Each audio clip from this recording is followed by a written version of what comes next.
At Bain, we like to think about the who and the how of delivering results at the same time as we're thinking about what needs to change. There is a symbiosis between getting the right plan for delivery at the same time as you're getting the right solution for the organization. Those can't happen in sequence, they have to happen together. So we start by working with leadership teams to think about the ambition for change. Leadership teams really need to spend enough time thinking about what is the ambition that I have for change? How am I going to get to leadership? And enough time to actually align around that as a leadership team rather than just aiming for mediocrity or hoping that a change might come off. Secondly, we think that teams need to really think hard about, do they have the right solution, a solution that is compelling and is achievable for their organization. So with a bank recently, we were working on a customer experience change, and we were designing the experience for the organization in the future. And we did that around a real customer.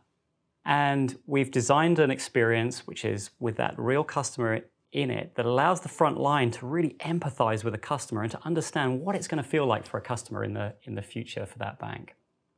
Thirdly, we think leadership teams should think about risk and change risk. And our perspective is that those change risks are measurable and they are very predictable.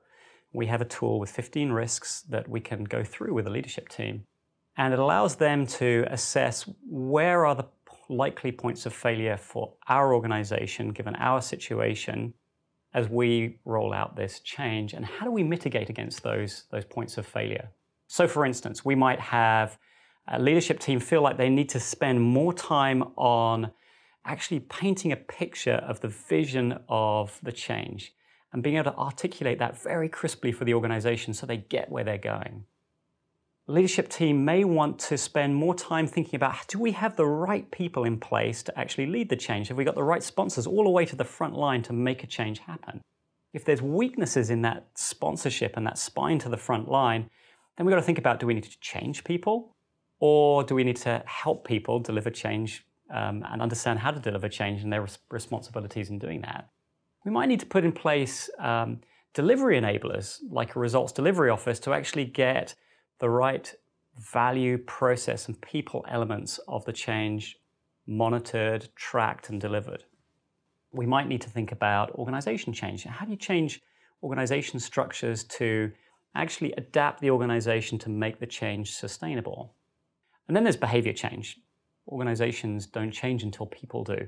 So how do you pinpoint the right behaviors for change within the organization? How do you help people really understand how they need to change in the future, what their job's going to feel like and how it's going to be different? And how do you put in place the consequences to reinforce the right behaviors in the future? It's not just about incentives, but it's about coaching, feedback, and reinforcement in the future. So we think that organizations, by thinking about risk and points of failure early on, can start to put in place mitigations and therefore actually predict what might go wrong and put in place actions to prevent that happening.